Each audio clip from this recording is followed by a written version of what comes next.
자, 수열의 극한에 대한 전반적인 내용을 한번 살펴봤으니까 이제 우리가 등비 수열의 극한에 대해서 알아보겠습니다. 자, 등비 수열 중에서도 우리가 AN이 R의 N승으로 일반항이 주어지는 이러한 수열의 극한에 대해서 알아보도록 하죠. 자, 이건 뭐냐 하면 첫째 항 A1도 R이 되고 공비도 얼마가 되는 거야? 공비도 R이 되는 이러한 수열입니다. 자, 이런 놈이 n이 무한대로 갈 적에 어떻게 되는지를 r 값의 변화에 따라서 따로따로 한 번씩 보도록 하죠. 자, 봐. 만약에 r이 1보다 크다면 어떻게 되냐 하면 자, 1보다 큰 수를 곱하면 원래 자기 자신보다 더 커지죠. 근데 n이 무한대로 간다라는 건 결국 1보다 큰 수를 무한번 곱하겠다는 얘기고 이때 리미트 n이 무한대로 갈 적에 r의 n승은 당연히 무한대가 될 거라는 걸 우리가 알 수가 있습니다. 맞죠? 네. 그 다음 r이 1인 경우를 볼까요? r이 1이라면 그냥 리미트 n이 무한대로 갈 적에 1의 n승 되는 거니까 당연히 얘로 1로 뭐 하게 됩니까? 수렴하게 됩니다. 위에 건 당연히 발산이고요. 그렇죠? 자, 그 다음 봐. 재미있는 게 있는데 R이 만약에 우리가 요걸 이렇게 써야 되겠다. R이 마이너스 1과 1 사이에 있다면 어떻게 될 거냐 이거야. 얘는 좀 살펴볼 필요가 있겠죠. 자, 만약에 R이 0부터 1 사이에 있다면 양수인데 1보다 작은 양수이기 때문에 곱하면 곱할수록 자기 자신보다 더 작은 값이 나오게 됩니다. 그러면 점점 작아진다는 얘기인데 양수들을 곱해서 작아지는 거니까 결국은 0에 가까워지는 값이 나오겠죠. 따라서 리미트 n이 무한대로 갈 적에 r의 n승은 0이 됩니다. 자, r이 0일 때는 볼 것도 없죠. 그죠? 얘는 똑같이 리미트 n이 무한대로 갈 때 0의 n승 되는 거니까 0 되는 건 뭐 볼 것도 없고요. 그 다음 마이너스 1부터 r이 0 사이에 있다라고 한번 생각을 해봅시다. 자, 이건 뭐냐면 예를 들면 뭐 마이너스 2분의 1의 n승과 같은 이러한 건데 이놈은 봐. 곱할 때마다 부호가 바뀝니다. 그렇죠? 자, 그렇지만 절대값은 어떻게 되는 거야? 곱하면 곱할수록 절대값이 더 작아지는 걸 볼 수가 있겠죠. 그래서 이거 지지난 시간에 선생님이 잠깐 우스갯소리로 뭐라고 그랬냐 하면 이런 식의 그 수열은 이렇게 왔다 갔다 진동을 하지만 결국은 진동폭이 작아지면서 쭉 0이 되는, 즉 사망하시는 그죠? 수열이라고 그랬잖아. 띠 이거 그지? 맞아? 따라서 이 경우에도 여기가 0일 거 아니에요. 그죠? 점점점 그 절대값은 0에 가까워지는 걸 볼 수가 있습니다. 부호가 왔다 갔다 하더라도. 그래서 결국 얘가 양의 부호를 갖든 음의 부호를 갖든 얘도 0으로 다가오는 것을 우리가 알 수가 있다라는 거지. 그지? 따라서 이 경우에도 리미트 n이 무한대로 갈 적에 r의 n승은 0이 됩니다. 그래서 이 세 가지 경우가 모두 다 0이기 때문에 우리는 그냥 요 범위 r이 마이너스 1부터 1 사이에 있으면 얘도 뭐 하는구나, 수렴하는구나 라는 것을 알 수가 있는 거죠. 그리고 수렴값은 0이 됩니다. 자, 그 다음 봐라. r이 만약에 마이너스 1이면 어떻게 될까요?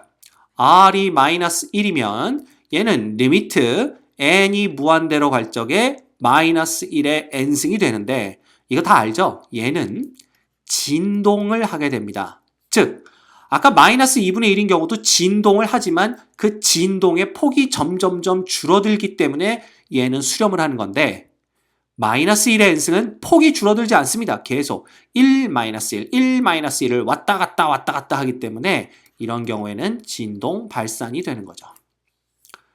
마지막으로 r이 마이너스 1보다 더 작다라고 한다면 자, 뭐 마이너스 2 같은 경우지?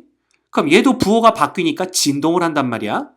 그런데 오히려 진동폭, 진폭이 점점점 커집니다. 그래서 얘는 그지 사망하시는 게 아니라 반대로 사망해서 살아나는 이런 그지 이러한 수열이 됩니다. 따라서 얘도 리미트 n이 무한대로 갔을 적에 r의 n승은 진동한다라는 걸 알기 때문에 우리가 발산한다라는 것을 알 수가 있습니다.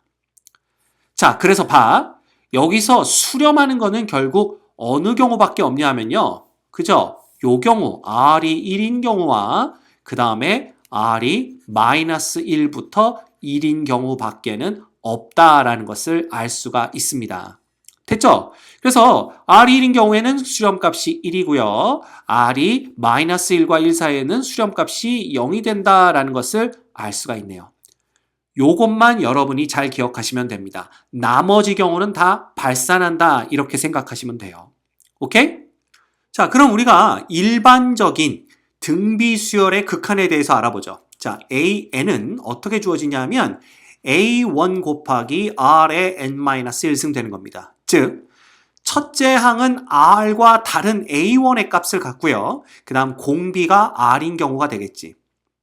이 경우에도 A1이 어떤 고정된 수일 거 아니야. 그죠? 얘가 뭐 발산하거나 그러진 않죠.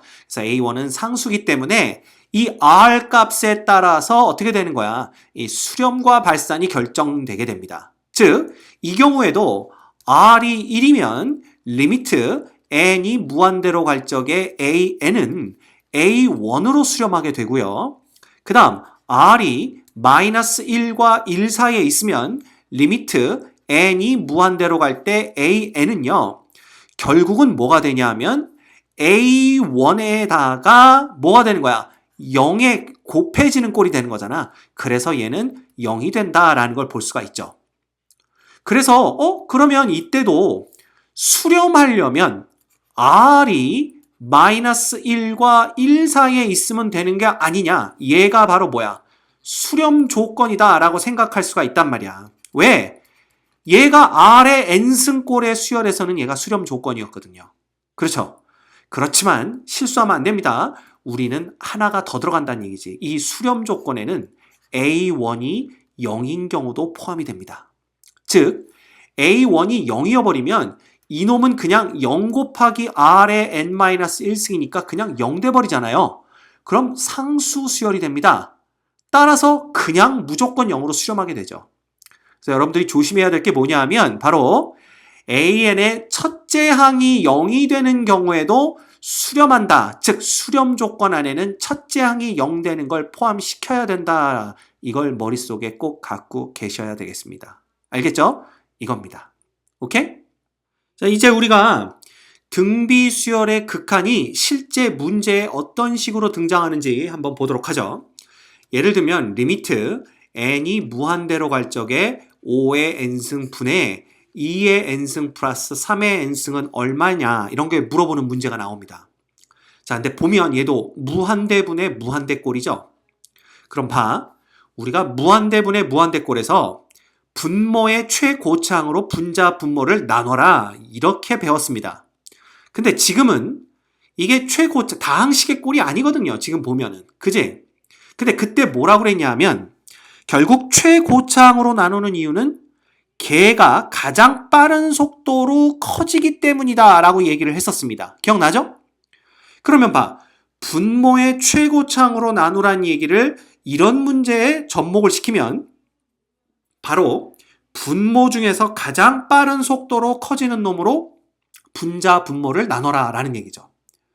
지금은 분모의 5의 n승밖에 없기 때문에 이 5의 n승으로 분자 분모를 나눠주면 됩니다. 그럼 어떻게 되냐 하면 봐. 리미트 n이 무한대로 갈 적에 자 5의 n승으로 나누니까 분모는 1 되겠죠. 쓰지 맙시다. 그 다음 남는 놈은 5의 n승 분의 2의 n승 플러스 5의 n승 분의 3의 n승 이렇게 되는 거죠.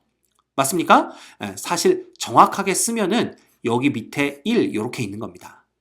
자, 그런데 이놈은 뭐냐 하면 결국 리미트 n이 무한대로 갈 적에 5분의 2의 n승이 되고요. 리미트 n이 무한대로 갈 적에 5분의 3의 n승이 됩니다. 결국 얘는 등비수열의 극한꼴인데 공비가 1보다 작네요.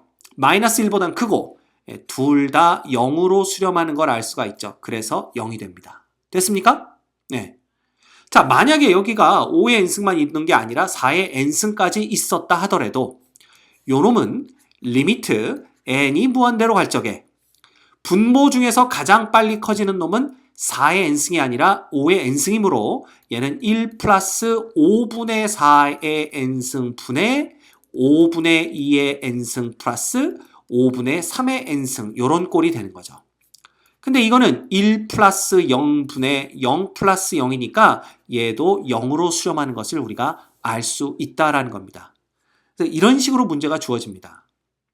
자, 그럼 봐. 리미트 n이 무한대로 갈 적에 그러니까 2 곱하기 4의 n승분의 2의 n승 플러스 1의 제곱의 극한을 구하여라 라고 했다면 보세요.